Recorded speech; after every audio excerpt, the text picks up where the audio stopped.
तर हाय नमस्कार. चला फायनली आम्ही निघालेलो आहे पुण्याला. म्हणजे मी निघाली आहे माझ्या माहेरी आणि माझ्यापेक्षा जास्त एक्साइटमेंट तर माझ्या मुलांनाच होती. मामाकडे जायची. तर इथे आम्ही निघालो एस टीने, कारण यांच्यासोबतच आम्ही निघालो. हे सोबत असले की काही टेन्शन नाही आणि एकटीने मी प्रवास असा करतच नाही अजिबातच. दादा येणार होता घ्यायला, पण ही म्हटली माझ्या ट्रिप तिकडे आहेत तर मी सोडतो तिला, तू नको टेन्शन घेऊ. तर आम्ही सकाळी 4:45ला उठले होते मी आणि आंघोळ वगैरे करून चहा वगैरेच घेतला होता आम्ही आणि घरातलं सगळं आवरून आम्ही निघालो.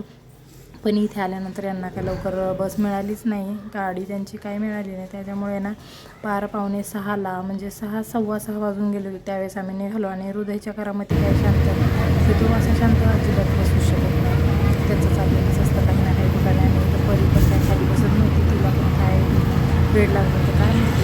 आणि यांचं चाललं होतं त्यांचं काम. तर आणि होती बघा, हा असा काही करत असतो.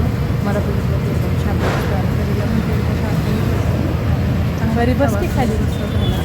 शेवटला आपला मला आता हैराण झाली, कारण बसने प्रवास करायचा म्हटलं की मला अजिबातच प्रवास सहन होत नाही. त्यामुळे मग तिथून आम्ही थोडा वेळ नाश्त्यासाठी वगैरे थांबलो, तिथे नाश्ता वगैरे केला.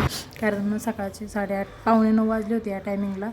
इडली वगैरेच आम्ही घेतली. आणि इथे यांचा तर काय नाश्ता उरकला होता, मुलांचा पण नाश्ता उरकला होता. पटकन चहा वगैरे घेतला आणि आम्ही तिथून निघालो. कारण यायला इथे परत म्हणजे लवकरच आलो तिथून. मग दादा आला मला घ्यायला. हेच त्यांनी मला वल्लभनगरला सोडला आणि त्यांना उशीर होत होता म्हणून ते गेले.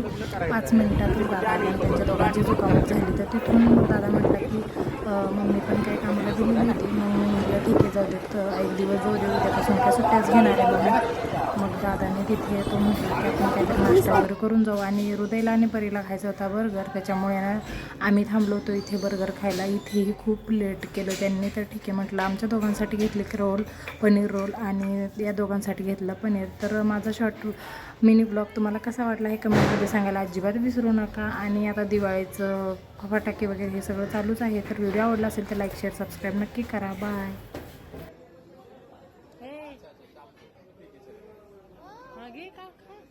काढ बाजूला सावकाश का.